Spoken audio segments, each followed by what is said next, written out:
અને એ બી અને સી ની પણ કિંમત છે, એટલે કે ત્રણેય બાજુઓની પણ કિંમત છે આપણી પાસે 5, 5 અને 1. તે જે કિંમતો છે બધી આની અંદર મૂકવાની છે. તો ચલો હવે આપણે એક્ઝામ્પલ ગણીએ કે શું થાય છે આગળ.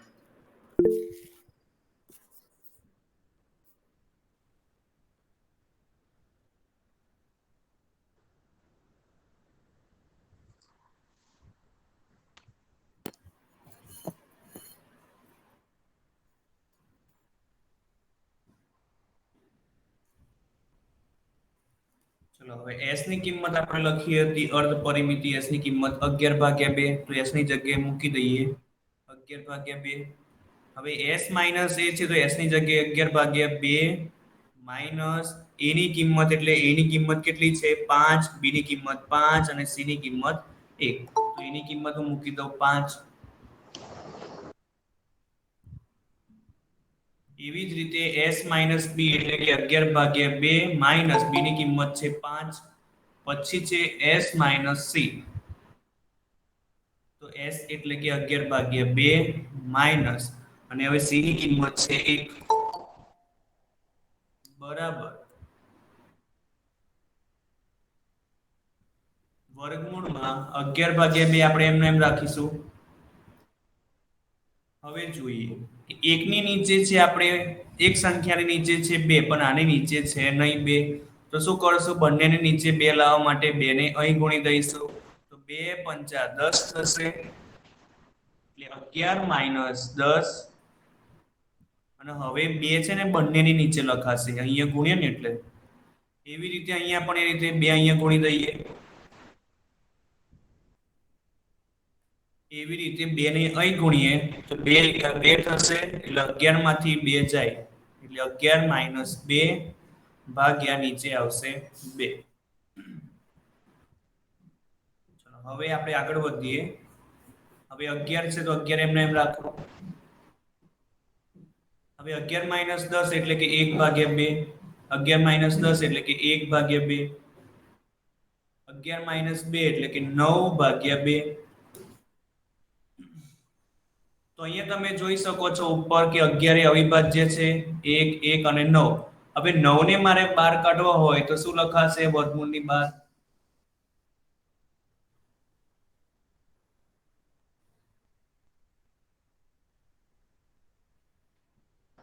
3. તો અહીંયા આવશે 12, 3 વર્ગમૂળમાં. હવે ઉપર શું રહ્યું, 9 ને તો બહાર કાઢી લીધા, તો 11 × 1 × 1 એટલે કે 11 જ વધ્યા ભાગ્યા. હવે નીચે શું છે 2 દુ 4 દુ 8 દુ 16, ચારેનો ગુણાકાર 16 થાય છે. હવે મારે 16 ને બહાર કાઢવા હોય તો શું લખાશે? 4. 4. તો ભાગ્યામાં આવશે 4, કારણ કે બધાની નીચે ભાગ્યાની નીચે 2 છે, તો બહાર કાઢીશું તો ભાગ્યામાં આવશે 4. તો વર્ગમૂળમાં વધ્યું માત્ર 11. 11. હવે મેઇન છે કે વર્ગમૂળ 11. હવે 11 નું વર્ગમૂળ કઈ રીતે કાઢવું? તો એની માટે આપણી પાસે એક સૂત્ર છે, એ તમારે લખવાનું છે કે વર્ગમૂળમાં x ± y બરાબર વર્ગમૂળમાં x ±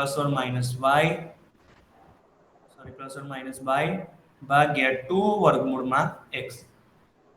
તમે કોઈનું બી વર્ગમૂળ તમે આની મદદથી કાઢી શકો છો. તો ચલો 11 નું આપણે વર્ગમૂળ કાઢીએ. તો x ± y છે ને, તો કાં તો વચ્ચે પ્લસ આવે કાં તો માઈનસ. તો અહીંયા આપણે 11 છે. હવે આપણે 11 નું વર્ગમૂળ કાઢવું છે, તો આપણે બે એવી સંખ્યા લેવાની કે જેમનો આપણે સરવાળો અથવા તો બાદબાકી કરીએ તો એમાંથી એક સંખ્યાનું વર્ગમૂળ આપણે કાઢી શકતા હોય. તો 11 ની નજીકની સંખ્યા એવી બોલો કે જેનું આપણે વર્ગમૂળ કાઢી શકતા હોય. 7 ને 4. હા, એ પણ ચાલે, અને 9 ને 2 લખો તો પણ ચાલે. તો અહીંયા આપણે શું કરીએ, 7 ને 4 લખીએ. પણ એટલું ધ્યાન રાખવાનું કે x ની જગ્યાએ શું લખવાનું, કે વર્ગમૂળ કાઢી શકતા હોય,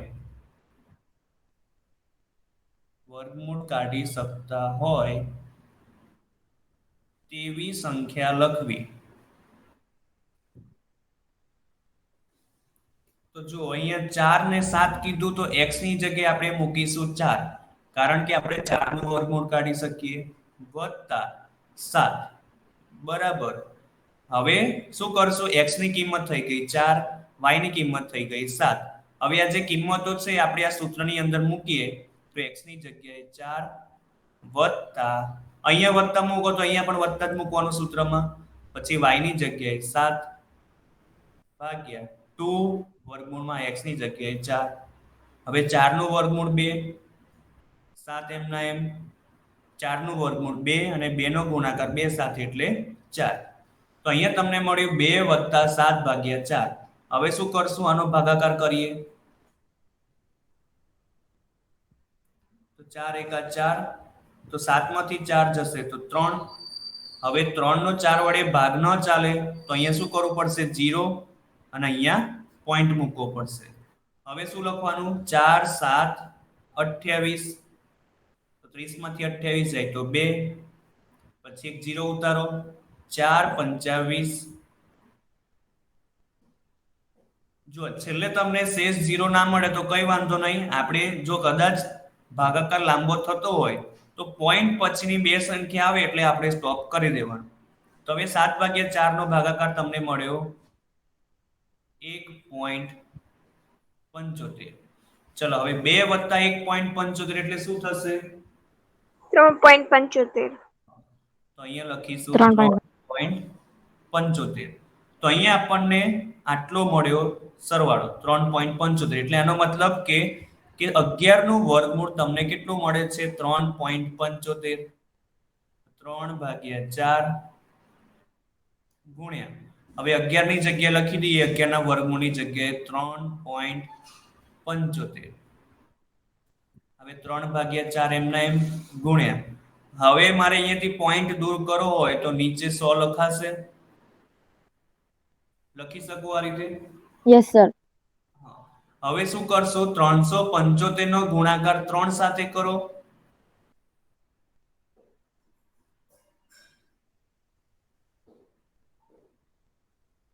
$1125 મળે છે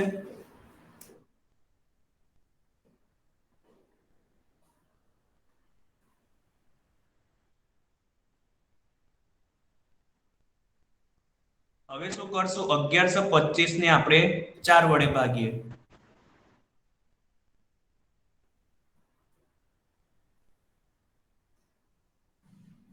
તો 4 × 2 8 હવે 11 માંથી 8 જાય તો 3 તો અહીંયા 2 લખીએ આપણે 4 8 32 0 હવે રહ્યા કેટલા 5 તો 4 એકા 4 તો 5 માંથી 4 જાય તો 1 પછી આપણે એક શૂન્ય મૂકીએ અહીંયા કેમ કે 1 નો 4 વડે ભાગ ચાલશે નહીં તો અહીંયા તમારે પોઈન્ટ મૂકવો પડશે તો 4 2 8 હવે 10 માંથી 8 જાય તો 2 હજી એક આપણે 0 મૂકીએ ઘરનો હવે 20 છે તો 4 5 20 તો અહીંયા તમને 1125/4 નો ભાગાકાર તમને મળી ગયો 281.25/100 હવે 100 છે તો પોઈન્ટ ક્યાં લખાશે હવે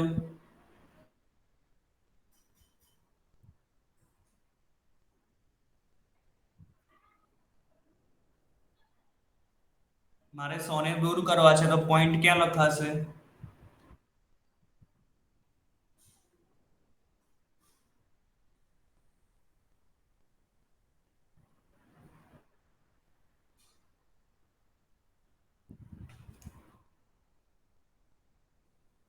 બેની બાજુ જો પોઈન્ટ તો આપણે ઓલરેડી અહીં મૂકેલો જ છે તો અહીંથી આપણે હવે ગણતરી કરવાની તો અહીંયા 100 છે તો પોઈન્ટ ક્યાં મુકાશે હવે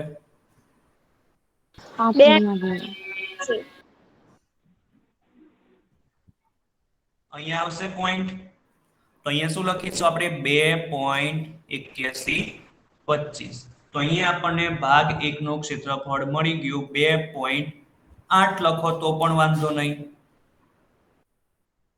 અને એકમ શું આવશે ક્ષેત્રફળ છે એટલે સેન્ટીમીટર સ્ક્વેર હવે પાછળ કદાચ પોઈન્ટ ની પાછળ તમારે જવાબ ના આવતો હોય ધારો કે બુક ની અંદર તમને 2.5 મળે છે તો એની કઈ ચિંતા કરવાની જરૂર નથી. પણ પોઈન્ટ પહેલા તમારે જવાબ સાચો આવવો જોઈએ. પોઈન્ટ પછી કદાચ આગા પાછી હશે થોડા અંકોની તો ચાલી જશે, વાંધો નહીં આવે. ચલો એવી જ રીતે હું એક બીજો એક્ઝામ્પલ તમને શીખવાડી દઉં છું આવો જ, તો તમને ખબર પડી જાય કે કઈ રીતે ભાગાકાર કરો. હવે સ્વાધ્યાય 12.2 માં એક્ઝામ્પલ નંબર 2 હતો. એની અંદર તમારે છેલ્લે ત્રિકોણ ACD નું ક્ષેત્રફળ તમે શોધતા હશો. તો તમને છેલ્લે આવું મળ્યું હતું 2 વર્ગમૂળમાં 21 મળ્યું હતું આવું.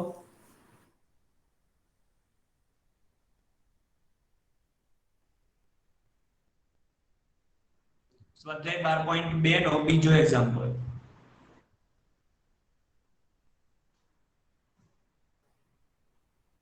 હા તો હવે આપણે શું કરવાનું, આમાં પણ એવું કરવાનું. 21 નું વર્ગમૂળ તો આપણે ડાયરેક્ટ કાઢી ના શકીએ.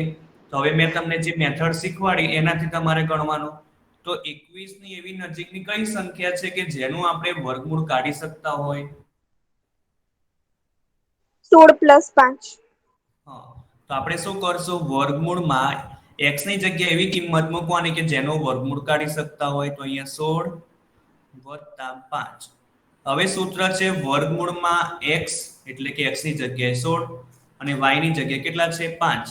તો વર્ગમૂળમાં x એટલે કે 16 વત્તા હવે y છે તો y ની જગ્યાએ 5 મૂકીશું ભાગ્યા 2 વર્ગમૂળમાં x, તો x ની જગ્યાએ કેટલા છે 16. આવું મળી ગયું.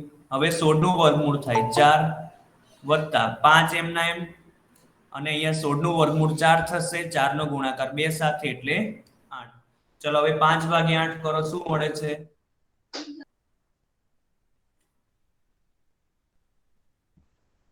જો ભાગાકાર ના આવડતો હોય તો શીખી લો. તો 5 નો 8 વડે ભાગ ચાલે નહીં. તો શું કરશું, આપણે અહીંયા 0 મૂકશું અને અહીંયા 0 અને અહીંયા પોઈન્ટ. હવે 8 છંગ 48. હવે અહીંયા જુઓ 50 માંથી 48 જાય તો 2. હવે ફરીથી ભાગ નહીં ચાલે 2 નો 8 વડે, તો અહીંયા શું કરશું, આપણે 0 મૂકી દઈશું અને એક વખત પોઈન્ટ મૂકી દઈએ તો વારે ઘડે આપણે પોઈન્ટ મૂકવાના નહીં, એક જ વાર મૂકવાના. હવે 8 × 2 = 16. તો અહીંયા આપણને શેષ મળતી નથી પણ પોઈન્ટ પછીની બે સંખ્યા મળી ગઈ, તો આપણે ત્યાં સુધી રાખવાનું. હવે 5/8 છે, 5/8 ની જગ્યાએ આપણને મળ્યા 0.62. હવે 4 + 0.62 એટલે કેટલા? 4.62. 4.62. તો અહીંયા આપણને વર્ગમૂળમાં 21 એટલે કે 21 નું વર્ગમૂળ તમને મળી ગયું 4.62. તો અહીંયા હું શું કરીશ, કિંમત મૂકી દઈશ બરાબર 2 એમના એમ ગુણ્યા 21 નું વર્ગમૂળ એટલે કે 4.62 બરાબર. આ લખ છે હો. હવે 4.62 છે, મારે પોઈન્ટ ને દૂર કરવું હોય તો નીચે કેટલા લખી શકું? ભાગ્યા 100. હા, હવે 462 નો ગુણાકાર 2 સાથે કરો, કેટલો મળે છે? 924. તો અહીંયા તમને આ બંનેનો ગુણાકાર મળ્યો 924/100. હવે મારે 100 ને દૂર કરવા છે તો પોઈન્ટ ક્યાં મુકાશે? 24 ની આગળ. 9.24. હા, 100 છે તો અહીંયા મુકાશે, તો અહીંયા પોઈન્ટ આવશે 9.24. તમે બુકમાં જોઈ શકો છો એક્ઝેક્ટ જવાબ આપણે આવી જાય છે. બુકમાં 9.2 લખ્યો છે, 24 લખો તો પણ વાંધો નહીં. હવે ખબર પડી ગઈ કઈ રીતે ભાગાકાર કરવાનો? Yes sir. Yes sir. Yes sir. લખવું હોય તો લખી દેજો, કારણ કે આગળ 10માં પણ કામ લાગશે.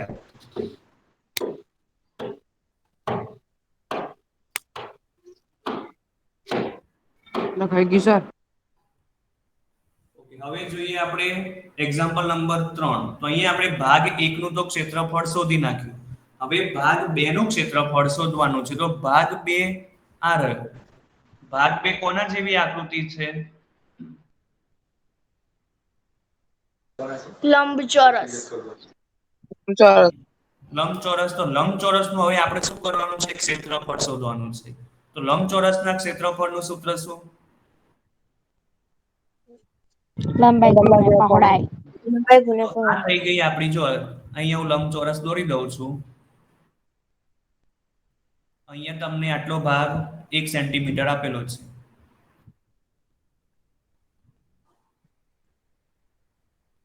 અને એની લંબાઈ કેટલી આપી છે? 6.5.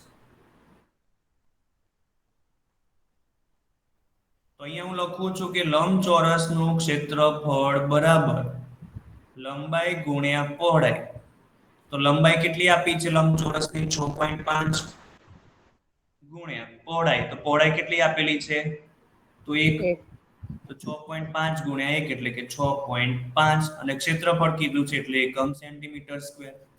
બોલો, ખબર પડી ગઈ આમાં? Yes sir.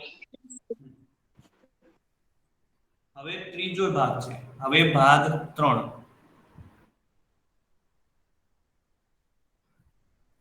હવે ત્રીજા ભાગનું તમારે ક્ષેત્રફળ શોધવાનું છે. તો ત્રીજો ભાગ કેવો છે એ જોઈ લઈએ પહેલા. આ રહ્યો ત્રીજો ભાગ. તો ત્રીજો ભાગમાં મેં તમને ખબર છે, મેં તમને અહીંયા 8મા ધોરણમાં શીખવ્યું હતું કે એક જ બાજુની જોડ સમાંતર હોય. મૌની, મેં તમને વાયવામાં ક્વેશ્ચન પૂછ્યો હતો, આ કેવો આકાર બને છે?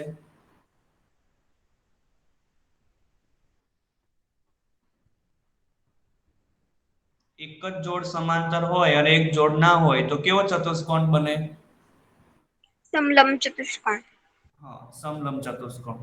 તો અહીંયા તમે જોઈ શકો છો કે બે અહીંયા મેં રેખા દોરી છે. બંને કેવી છે? સમાંતર. પણ આ બંને સમાંતર નથી. સમાંતર એટલે કે બંને એકબીજાને ક્યાંય છેદવી ના જોઈએ. એકદમ સીધી એટલે એકદમ સીધી જવી જોઈએ. ક્યાંય બંને ક્રોસ થવી ના જોઈએ. પણ તમે આ બંને જુઓ છો રેખા, તો આપણે આગળ વધારીશું તો આગળ એક જગ્યાએ બંને રેખાઓ ક્રોસ થશે. એટલા માટે આ બંને સમાંતર કહેવાશે નહીં. તો માત્ર સમાંતર આ થશે. તો હવે આના માટે આપણે એક્ઝામ્પલ લઈએ. તો અહીંયા જે આકૃતિ બને છે હું અહીં દોરી દઉં છું.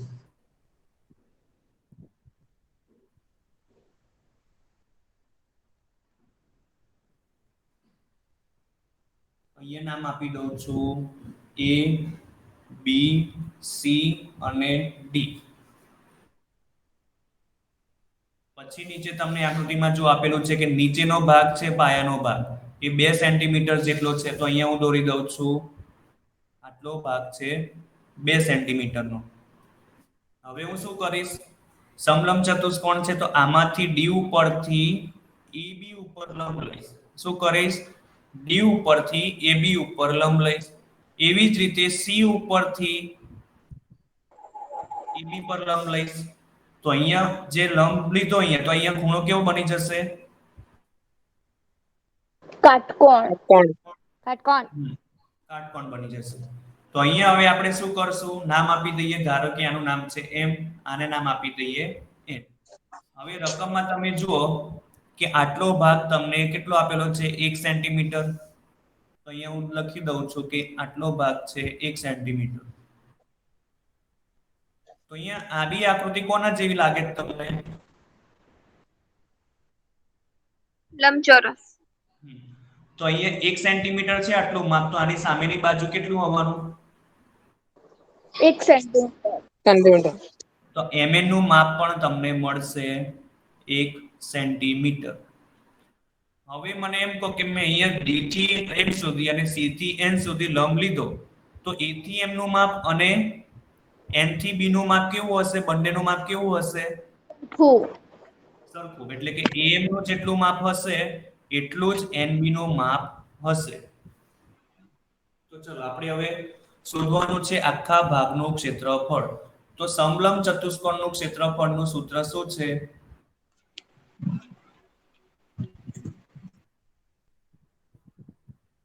એક તૃતીયાંશ ગુણ્યા સમાંતર બાજુઓનો સરવાળો ગુણ્યા વચ્ચેનું અંતર.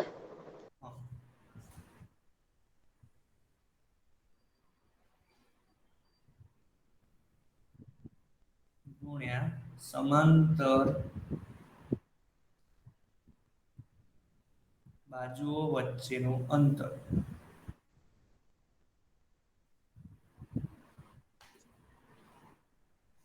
ચલો હવે સમાંતર બાજુઓનો સરવાળો. તો સમાંતર બાજુઓ કઈ છે આપણી? AB અને CD. આખા ચતુષ્કોણને ધ્યાનમાં લેવાનું. ABCD તો સમાંતર બાજુ કઈ છે? આ AB અને CD છે. પણ આ બંને તો છે નહીં એટલે લખવાની નહીં. તો અહીંયા શું કહે છે કે સમાંતર બાજુઓનો સરવાળો. તો AB વત્તા CD ગુણ્યા હવે સમાંતર બાજુઓ વચ્ચેનું અંતર. સમાંતર બાજુઓ વચ્ચેનું અંતર એટલે કે આનું આજે આપણે લીધું ને એ સમાંતર બાજુઓ વચ્ચેનું અંતર એટલે કે અહીંથી અહીં સુધીનું અંતર, અહીંથી અહીં સુધીનું અંતર. તો કાં તો DM માટે કાં તો CN માટે. તો અહીંયા હું લખી દઉં છું DM. બંનેનું અંતર તો સરખું જ હોય ને, D થી M નું અને C થી N નું. એટલા માટે તમે બંનેમાંથી કોઈ એક તમે અહીંયા લખી શકો. તો અહીંયા આપણી પાસે AB અને CD નું માપ જોઈએ છે. તો આપણી પાસે AB નું માપ તો છે કેટલું? 2 સેન્ટીમીટર. પણ કોનું માપ નથી? CD નું પણ છે. કેટલું છે CD નું? 1 સેન્ટીમીટર. પણ DM નું માપ નથી એટલે કે અંતરનું માપ આપણી પાસે નથી. એટલે તમારે DM ખાલી શોધવાના રહે છે અહીંયા. તો DM કઈ રીતે શોધવા?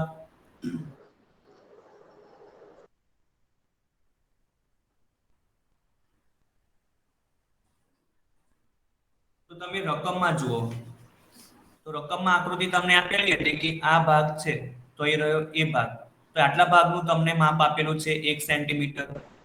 તો અહીંયા હું દોરી દઈશ આટલો ભાગ 1 સેન્ટીમીટર. હવે માત્ર આ ત્રિકોણને તમે ધ્યાનમાં લો. તો હવે આપણી પાસે એક બાજુ આ ત્રિકોણ છે, કાટકોણ ત્રિકોણ. આ શું છે? કાટકોણ ત્રિકોણ. તો એની અંદર આપણી પાસે એક બાજુનું માપ છે પણ આ બે બાજુનું માપ નથી. જો આ બંને આનું માપ આપણને મળી જાય, આ બાજુનું માપ, તો આ બાજુનું માપ તમે શોધી શકો પાયથાગોરસ પ્રમેયના મદદથી. Yes sir. કારણ કે મેં તમને કીધું હતું કે જો પાયથાગોરસમાં કાટકોણ ત્રિકોણ હોય અને આપણે બે બાજુનું માપ જાણતા હોય અને ત્રીજી બાજુનું માપ શોધવું હોય તો પાયથાગોરસ પ્રમેયનો ઉપયોગ કરવાનો.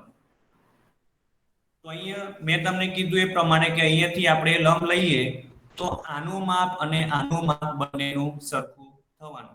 તો પહેલા હું તમને એ કહી દઉં કે આટલો ભાગ A થી B નો ભાગ 2 સેન્ટીમીટર છે. બરાબર?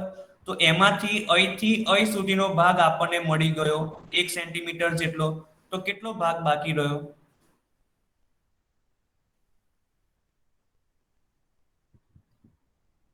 ટોટલ ભાગ છે આપણી પાસે જુઓ.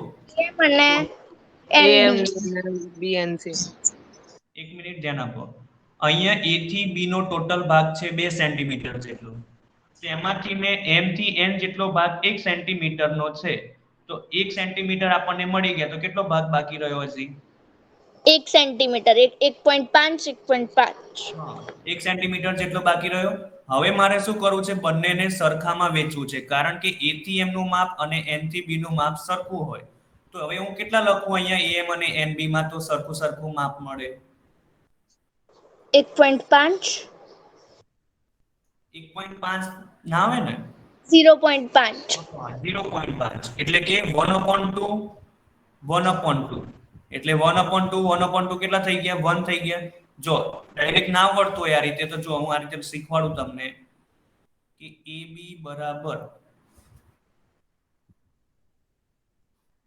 બરાબર શું લખાશે? આ બધાનો સરવાળો A થી M નો વત્તા M થી N નો વત્તા N થી B નો. હવે AB નું માપ કેટલું છે આપણી પાસે? 2. AM અને NB તો બંને કેવા થવાના? સરખા થવાના ને, AM અને NB. તો અહીંયા આપણે લખી દઈએ AM બરાબર NB. તો આપણે શું કરશું? કાં તો આની જગ્યાએ NB લખીએ કાં તો NB ની જગ્યાએ AM. તો અહીંયા આપણે AM બરાબર NB લખ્યું છે તો આની જગ્યાએ લખી દઈશું NB. તો અહીંયા આપણને અને MN ની કિંમત કેટલી છે આપણી પાસે? M થી N 1 સેન્ટીમીટર. તો અહીં MN ની જગ્યાએ લખી દીધા મેં 1. વત્તા હવે NB ના એમ રાખીશું NB વત્તા NB કેટલા થશે 2NB 2NB અને વત્તા 1 હવે પ્લસ 1 ને ડાબી બાજુ લઈ જાવ તો -1 હા અને 2NB એમ હવે બે માંથી એક જાય તો 1 બરાબર 2NB હવે બે ક્યાં જશે નીચે તો 1/2 બરાબર NB એટલે આપણને માટે NB નું માપ કેટલું મળ્યું 1/2 એટલે કે 0.5 તો NB નું આપણને 0.5 માપ મળ્યું તો AM નું પણ કેટલું હોવાનું 0.5 હા તો બોલો ખબર પડી ગઈ અહીંથી કઈ રીતે માપ લખ્યું મેં yes Yes. sir yes sir તો અહીંયા આપણને જુઓ AM નું પણ માપ મળી ગયું અને E નું આપણને આપેલું હતું તો પાયથાગોરસ પ્રમેયની મદદથી આપણે આનું શોધી શકીએ તો અહીંયા લખીશું કે હવે ત્રિકોણ કયો ત્રિકોણ બને છે AMD અથવા તો DMA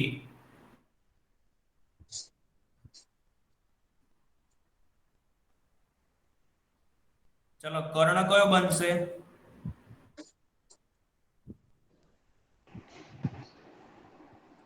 DM કયો DM BM D નહીં ત્રિકોણ DMA છે તો ત્રિકોણ DMA તો ત્રાસી લાઈન કઈ છે ત્રાસી જે હોય ને એ આપણું કર્ણ બને DA DA હા તો કર્ણનો વર્ગ જો સૂત્ર ના આવડતું હોય તો લખી દેજો કર્ણનો વર્ગ બરાબર બાજુનો વર્ગ વત્તા બાજુનો વર્ગ તો કર્ણ છે આપણો ત્રાસી લાઈન એટલે કે AD એનો વર્ગ બરાબર બાજુ કઈ રહી બાકીની AM અને DM